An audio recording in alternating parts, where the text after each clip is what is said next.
सबको जय मसीह की।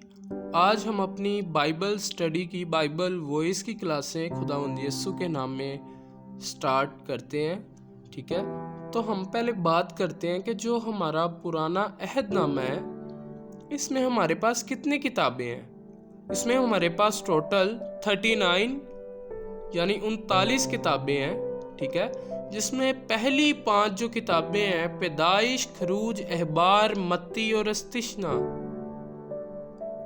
पैदाइश, खरूज, अहबार, गिनती और इस्तिश्ना, ये 5 किताबें ना शरीयत की किताबें हैं। ठीक है, और 12 तारीख की किताबें हैं। इन 12 किताबों में आती है योशु, कज़ायत, रूत, पहला सैमुएल, दूसरा सैमुएल, पहला सलातीन, दूसरा सलातीन, पहला तवारीख, दूसरा तवारीख, एजरा, नहमिया और एस्तर।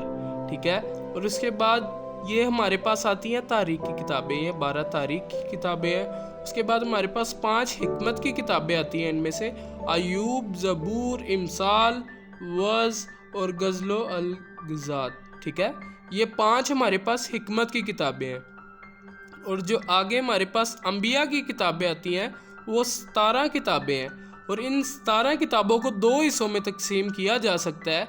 अंबिया, एक को अंबिया अकबर और एक को अंबिया असगर के हिस्सा दिया जा सकता है।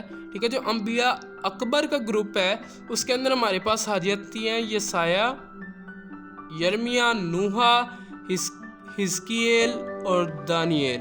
ठीक है, और जो अंबिया असगर की जो हमारे पास बाकी 12 किताबें आ जाती हैं वो होसिया, यूएल, आमूस, अब्दिया, यूना, मिकाया, नाहूम, जकूक, सफन्या, हज्जी, जिक्र और मलाकी आते हैं।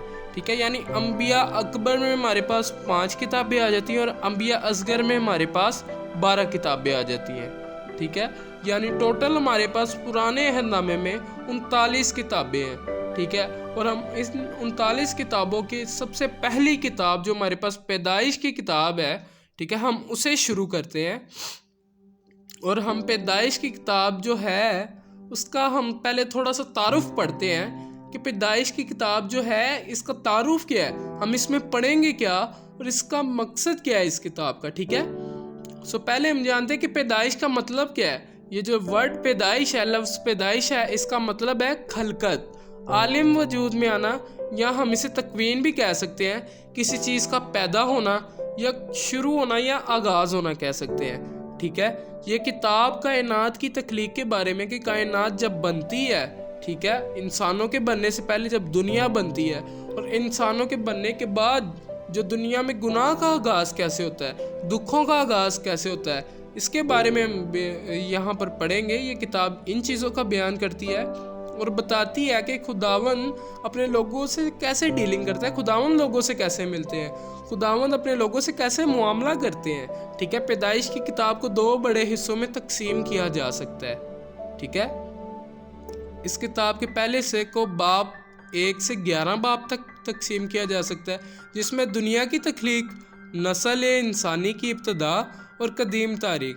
ठीक है, इसमें आदम और हवा, काइन और हाबिल, नूह और तूफ़ान और बाबल के बरू के हालात तो वाक़ियात शामिल है।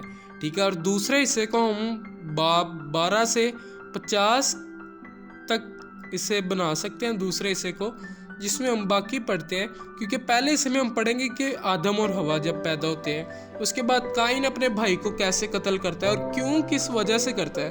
उसके बाद जो दुनिया में पहली क़यामत आती है, उस क़यामत के बाद खुदावंद क्या वादा करते हैं अपने लोगों से, खुदावंद क्या कहते हैं।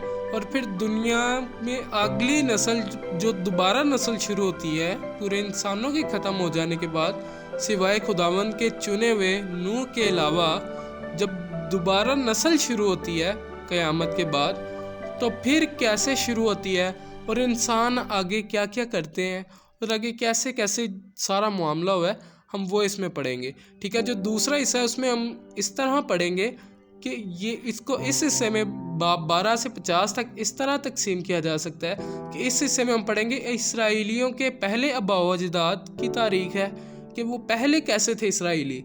सबसे पहले इब्राहिम है, ठीक है, जो खुदा पर अपने ईमान और फरमाबरदारी के लिए नामवर था। ठीक है, इसके बाद उसके बेटे इसहाक और पोते याकूब जो के इसराइल भी कहलाता है। ठीक है, और उसके 12 बेटों के हालात ज़िंदगी है। ठीक है, और उसके 12 बेटों की ज़िंदगी है।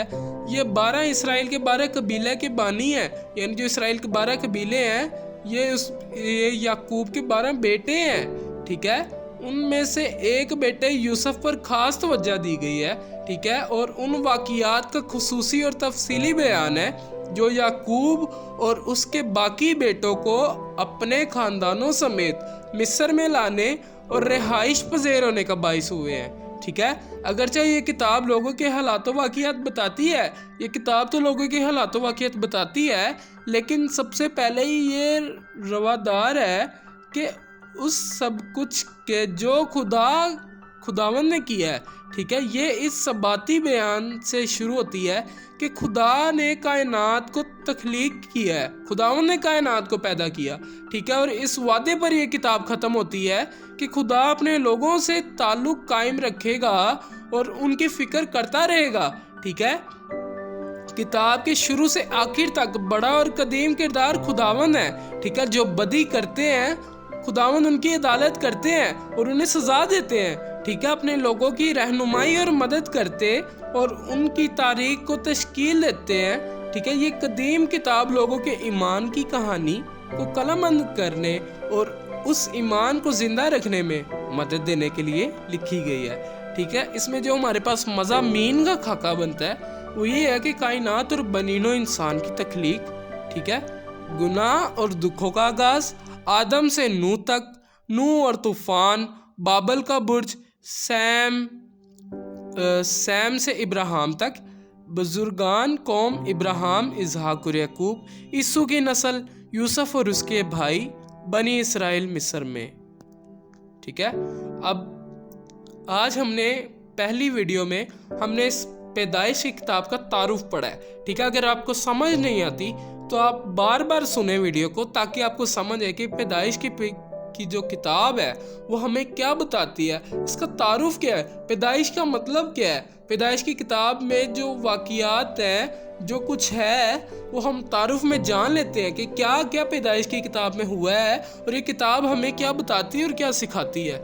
ठीक है, और हम अगली वीडियो में हम पहले चैप्टर से इस किताब का आगाज़ करेंगे।